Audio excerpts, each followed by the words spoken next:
নমস্কার সবাইকে, আপনারা দেখছেন মিতুজ কিচেন অ্যান্ড ডেইলি লাইফস্টাইল। তো চলে আসলাম একটি নতুন ভিডিও নিয়ে। তো দেখতেই পাচ্ছেন এখানে অনেক পাটিসাপটা পিঠা। তো আজকে আমি আপনার সাথে পাটিসাপটা পিঠার ফুল রেসিপিটাই শেয়ার করব।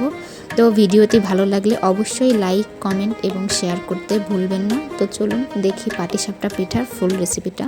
তো পাটিসাপটা পিঠার জন্য আমি প্রথমে দুধ এবং চিনি ভালোভাবে মিশিয়ে নিয়েছি। তো আপনারা যে পরিমাণ মিষ্টি খেতে পছন্দ করেন সেই পরিমাণ চিনি ব্যবহার করতে পারেন। তারপরে দিছি চালের গুঁড়া এবং 1 চামচ পরিমাণ ময়দা দিলে পিঠা ভেঙে যায় না, তাই আমি ময়দা ইউজ করছি। তো দেখতে পাচ্ছেন ব্যাটারটা আমি বেশি ঘনও করিনি, আবার বেশি পাতলাও করিনি।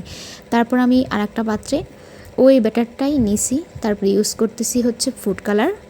যদিও এটা ফুড কালার না, আমার বাসায় বিটরুট ছিল, আমি বিটরুট থেকে রসটা বের করে নিছি। তো আপনারা চাইলেও বাসায় এভাবে বিটরুট থেকে রস বের করে নিতে পারবেন। তো আমি দেখতে পাচ্ছেন ব্যাটারটা এবং কালারটা ভালোভাবে মিশিয়ে নিয়েছি এবং কালারটা ব্যাটারটার সাথে ভালোভাবে মিশেও গেছে, দেখতেই পাচ্ছেন।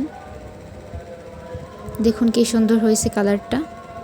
তারপর আমি 1.5 কেজি পরিমাণ দুধ নিয়েছি। তো আপনারা ইচ্ছা করলে 1.5 কেজির বেশিও দুধ ইউজ করতে পারেন। তো দুধটা যতক্ষণ ঘন না হবে ততক্ষণ ভালোভাবে জাল দিয়ে নিতে হবে। যতক্ষণ না পর্যন্ত দুধটা খেসায় পরিণত হবে ততক্ষণ জাল দিতে হবে। তারপর দেখুন আমার দুধটা ঘন এসেছে। তারপর আমি দিয়েছি পরিমাণ মতো চিনি। তো আপনারা যে যেমন মিষ্টি খান সেই পরিমাণ চিনি ব্যবহার করতে পারেন। তো আমি দুধের সাথে চিনিটা ভালোভাবে মিশিয়ে নিয়েছি। তো দেখতে পাচ্ছেন দুধটা এখন খিসার মতো হয়ে আসছে। তো দেখুন দুধটা একদম প্রপারলি খিসা হয়ে আসছে। ভালোভাবে আস্তে আস্তে জাল দিতে থাকবেন। তো দেখুন এখন প্রপারলি একদম দুধটা খিসা হয়ে গেছে। তো আমি খিসাটা নামিয়ে নিয়ে এসেছি। তারপরে দিচ্ছি একটা প্যানে আপনি সাদা তেল অথবা ঘি ইউজ করে নেবেন। তারপরে দেবেন ব্যাটারটা দিয়ে ভালোভাবে গোল করে নেবেন। তো দেখতে পাচ্ছেন পিঠাটা কত গোল হয়েছে। তো এভাবে আপনারা বাসায় ট্রাই করবেন। তারপরে দিয়েছি খিসা। তো খিসা দেওয়ার পর আমি একটা চামচ দিয়ে পিঠাটাকে ভালোভাবে উঠিয়ে নিব।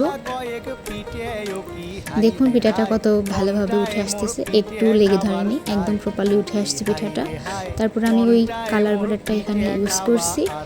দেখুন এটাও একদম প্রপারলি উঠে আসবে, কোনো রকম ভাঙবে না পিঠা।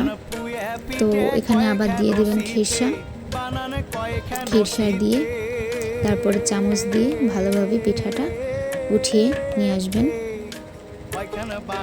তো দেখুন পিঠার লাস্ট ফিনিশিং পিঠা কত সুন্দর হয়েছে, কোনো পিঠাই ভাঙেনি, প্রত্যেকটা পিঠা অনেক সুন্দর হয়েছে। তো আজকের মতো এই পর্যন্ত, সবাই ভালো থাকবেন।